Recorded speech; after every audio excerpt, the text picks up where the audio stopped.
on, everyone? Today I've been working non-stop on the 350Z. This morning I ripped out the tail lights and the headlights because, if you remember, previous owner had tinted them, so I took off the old tint and then used a headlight restorer to clean them all back up and pretty much in new OEM shape. It is funny because the car is a rebuilt title. The passenger side headlight is an 03 to 05 headlight, while the driver's side is a 2008, which is the model year of the car. I guess whenever it got into the accident, previous owner wanted to cheap out and use an older headlight, which I will want to change out eventually, but it is a low priority because today we're going to try to get the FDF angle kit onto the car. I have all of the components sitting over on this side of the garage. Now this is the FDF Mega Mantis angle kit. They do offer the Mantis kit, which I believe is everything outside of the knuckles, but I went ahead and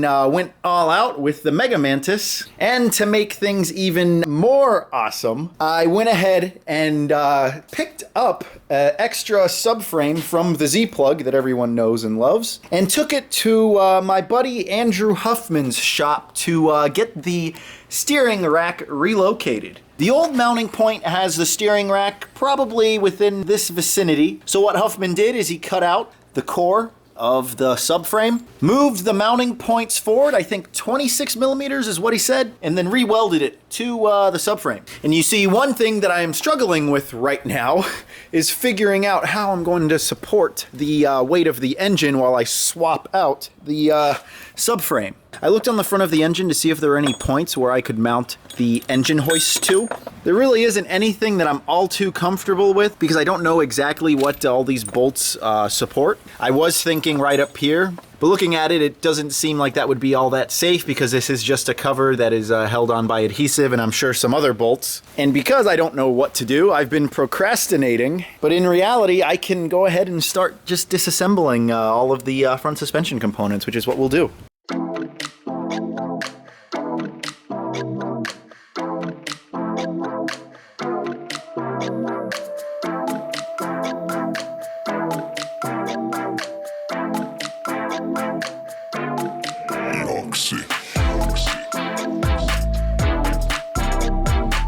All right, driver's side suspension and passenger is ripped out.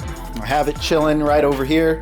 I will need to take off the hubs and this brake shield. So I'll get around to doing that, but what I've been contemplating is just how I'm going to hold this engine up. I still need to disconnect the power steering lines and then this U-joint that comes from the steering wheel and attaches to the steering rack itself. And once I do that, well, I'm telling you, I just gotta strategize. I gotta figure something out. I could use a strap and wrap it around the header and then hold it up, or maybe I could use the crane and hold on to the back on one of the transmission bolts. But what I think I'm going to do is use the jack and brace it right up against the back of the transmission right there in hopes that it just holds it up. All right, it is a couple days into the week. Every day that I got home from work, I tried fiddling with the motor mounts to get the top nuts off, and it proved to be very difficult to even get the access to be able to get a wrench on. So I went to Harbor Freight, picked up this set of $10 socket, not swivels, but adjustable wrenches, doused the top nuts with WD-40, removed the sway bar, and I was able to get both of those nuts off. Passenger side's a lot easier than the driver's side because of the, I guess that's the AC compressor. But now that it's out, what we're gonna do is we're gonna use that plank of wood, hold up the engine by the oil pan. Yes, some people say don't do it, but a lot of people say they've done it with no repercussions. And then we'll go ahead and drop this subframe. I did make sure to loosen up this steering column U-joint. I just took off both bolts on each side because I don't know how it's going to want to slip off. And to ensure that we don't mess with the rotation of the steering wheel, I had Drift Dad hold on to the wheel. I did install a detachable wheel. That's something new with that PBM hydro. That's something I'll cover in a future video. And the reason why I have Drift Dad in here, just I guess watching videos of his own, is because we don't want the column to rotate at all. That will throw off the steering angle sensor and then cause a variety of issues. I'm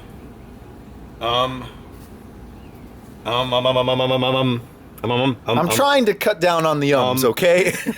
And come on out of here now. And let's go ahead and get this subframe out.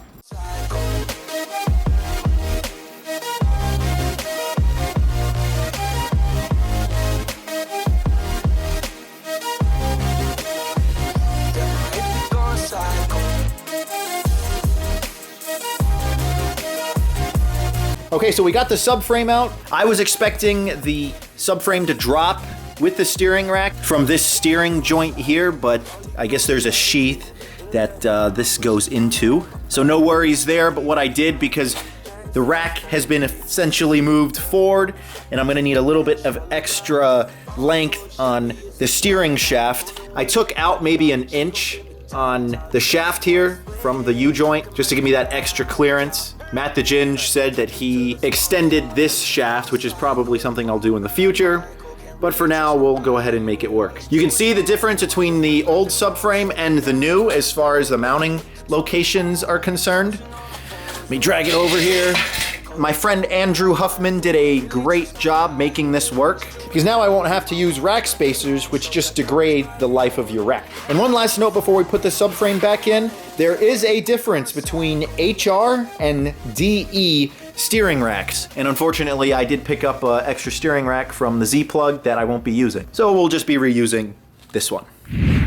New cross members in, we got it bolted up. Drift Dad's attaching one of the power steering line brackets that holds into the frame, attaching that on. You will have to kind of finagle the steering shaft into the sheath that goes into the firewall up there. I think I have plenty of threads of engagement. I can't really tell how much I have, but I got plenty of spline to work with.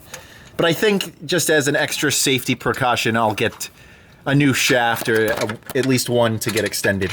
We figured while we had the subframe out, we might as well swap over to solid engine mounts, which is pretty simple to do. Just jack up the engine and slip the new mounts in. These are eBay solid mounts, so this will probably rattle the car to pieces. But hey, for a daily drifter, I don't care. So it turned out to be a pretty eventful weekend. With all of the rain that came down, I did manage to work on the Z sporadically. You'll see that I have my power steering cooler and oil coolers in. You know, your typical Florida 350Z mods, because it gets hot down here, and I do have all intentions of hot lapping the car at drift events. I wanted to make sure that all of my fluid is cooled. I have my Home Depot bracket bolted up to the radiator support, and then some eBay coolers, $52 a piece ship, and I have zero complaints about the quality. We will have to see if they hold up to the test of time as far as leaks are concerned, but I did make sure to buy actual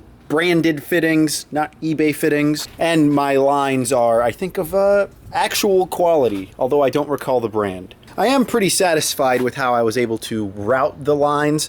Got them nice and tucked. I am using the OEM power steering hard lines that come out for the original cooler that has now been removed. And if we get underneath, you can see I have the Mishimoto sandwich plate adapter and a nice K&N filter. So we should be good there. But for the real bread and butter of this video, the angle kit.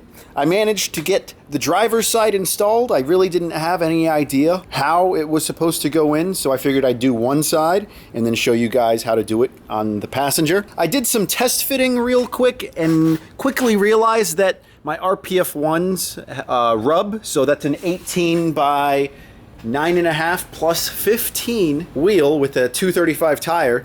The backside of the rim hits right about there. So that's why I added this spacer. The previous owner had extended wheel studs that I had to trim down to fit this spacer. Yes, I know there's not a brake rotor on it. I already accounted for it as far as the spacing is concerned. But to say the least, this will definitely be the return of the lobster fitment, if you guys remember. I still need to bolt everything down. This is just a loose test fit. You'll notice that I don't have the supplied, I guess, rack offset spacer that FDF provides because I have the rack relocation. And because I've decided to go this route, I am using a rack spacer that you'll see on the back here. And to make sure that it doesn't loosen up on me, we put Loctite on it, which is always a safe bet. But let's go ahead and go on to the passenger side and I'll show you how to get this done. We'll start off by threading in the rack spacer, a nice billet piece. They are M16x1 threads that go right into the steering rack. And as always, for extra protection or safety, we're gonna add some Loctite. And we'll just throw it in. All right, my big, huge crescent wrench tightened down that little spacer there. But it's important that you do this step first, because as soon as you get the, tension arm in, it's gonna be really hard to get the space to tighten this spacer down. Now I have all of the other pieces to the puzzle here. The knuckle and upper control arm with the hub already attached. FDF supplies some bolts, some Allen-headed bolts to attach your knuckle to your hub. And as far as the installation is concerned, I found it easiest if you disconnect the upper control arm here and then throwing the upper control arm in first. I do need to remove those zip ties though. And then with that tightened down, we'll go ahead and thread the knuckle on. Probably not the best idea. I should have put the lower control arm in first, but hey, no harm, no foul. Well, I think that's where I'm gonna be hung up today. The subframe bolt that attaches the lower control arm was left in my old subframe that I had just sold to my friend, and I completely forgot about it. I've looked all over for it. So we'll have to get back to this installation. Okay, about a week has passed. I went ahead and finished up the install of the FDF kit on the Z. I figured the neighborhood association was getting pissed with this thing being up on jack stands, which is against the rules of the community. And because we like to be law-abiding citizens of the neighborhood, I focused more of my efforts on finishing up the install and getting the car on the ground. You'll see I already parked it in such a way that shows off the angle that I have. There might be a little bit more to squeeze out if I were to pull forward more, but this is plenty for a daily driver. So a couple notes about the installation that I'd like to share with all of you. Your stock sway bar will fit and you will not have any rubbing issues. It might help to get adjustable end lengths depending on the height of the car, but there is enough adjustment within the sway bar to make it work.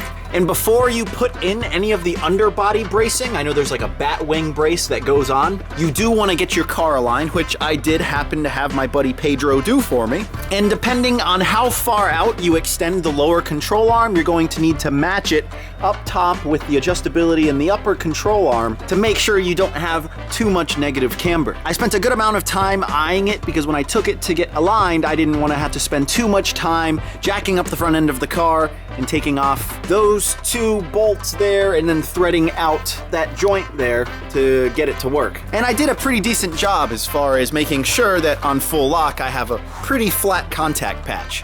If I remember correctly, I'm running about -5.5 degrees of camber. If we go to the driver's side over here, I can make some notes about the rack relocation. So you'll see no offset rack spacer, which is nice because this will help preserve the life of the steering rack. Oh, look at that. I need to make sure that dust boot sits on the end of the rack. But outside of that, FDF provides Ackerman washers. Took me a while to figure out the setup, but you can see where the tie rod connects, there's a slot, and FDF provides different washers that set up the connection point between the knuckle and the tie rod further out, in the middle, and on the inside. And the way that I've figured it out, and I think I was pretty intuitive because I didn't necessarily have the best idea of how to set it up, but I played with it a lot and figured out that I needed to use the Ackerman washers that set the tie rod furthest out on the knuckle here. And that's because I want to induce a certain amount of self-steer in the car. And given this orientation, it will give more steering angle to the outside tire. So imagine we're turning to the right, and less angle on the inside wheel. So that in transition, the car will essentially want to pivot back more and induce a little bit of self-steer while drifting. I might not have explained it all that well, but it makes sense to me. And I would love for your guys' feedback to verify if that's the case. I did happen to go and take it out for a couple of little test slides just to see, and there was definitely a good feel of self-steer. So I'm inclined to think that I was right. This is totally my preference in how I like drift cars to steer and feel. And maybe some of you don't really prefer it that way. And that's why FDF provides 3 different sets of those washers. So the inner tie rods, they are from a 2003 Nissan Maxima. I don't exactly recall. I think the model year range is 03 to 08 or 99 to 03. But I'll put the part number down in the description. And one thing to note is that you'll have to trim them down a little bit. I took maybe a 1/4 inch off of the end because the amount of threads that go into this little threaded aluminum insert were butting from the joint on this end and then the length of the tie rod, so trimming that down will help. And the other thing is wheel fitment. So let's go ahead and start it up and set the wheels straight.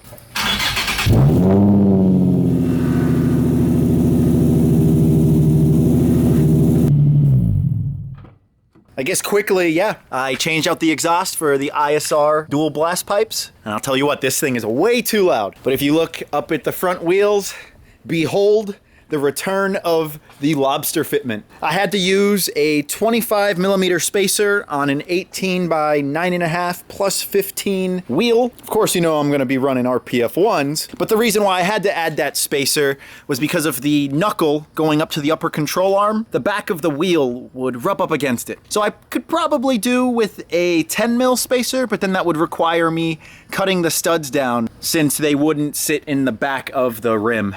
And as far as the wheel travel is concerned, I have 0 issues as far as clearance is concerned. I didn't have to cut or do anything to the rear of the wheel well there. And I could have extended the control arms out a little more, but given the fact that I sucked the lower control arms in, and by that I mean threaded them all the way in to minimize the amount of poke, I'm left with what? Maybe a good 2 to 3? I don't know, that's probably 4 inches of poke. But I have 0 problem with it because I've always been a fan of an aggressive stance like this. But don't worry, sooner or later I'll get some type of over fender. It's just not a priority right now. Oh, and one last note about the FDF install. It was 10 times easier than the WiseFab was on the S13. And the problem that I had with the Z really wasn't inherent to the FDF. It was more so the fact that I had to swap out the front subframe because I did the rack relocation. And on that note, I do want to mention that if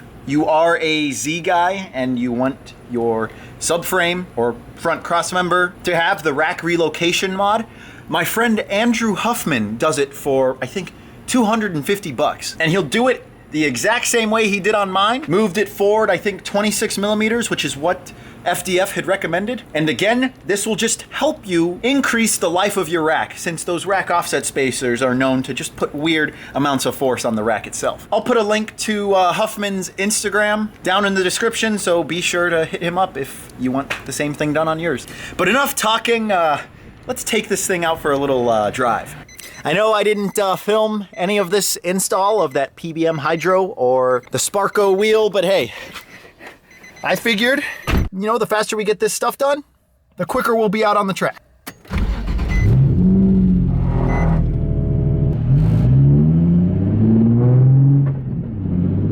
So you guys might not remember, well, if you are new to the channel, I have completely solid bushings all around. So that means solid subframe, solid transmission, and solid engine mounts. And just from driving around, I mean, maybe the exhaust does drown it out, it's really dailyable. There isn't much humming. You can kind of hear it at certain RPMs or certain speeds, but it's really not all that bad. A lot of people talk up having solid bushings as if it's the end of the world, but it really isn't. It's really manageable. And because I plan on daily driving this Z, I was initially worried that it was going to be a little too loud, but overall, completely fine. Let's go ahead and mash the throttle and you'll see just how loud this thing is.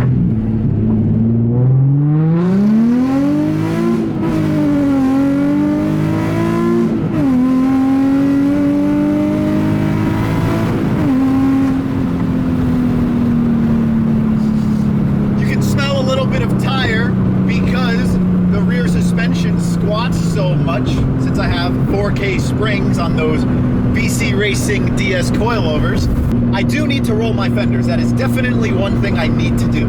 Well, I was gonna stop at the famous little spot that I always go to, and sure enough, I was right about to pull in and I saw 2 PSAs. So they're not sheriffs, but what, public service people? Still officers of St. Johns County. And on that note, I'm not gonna drift.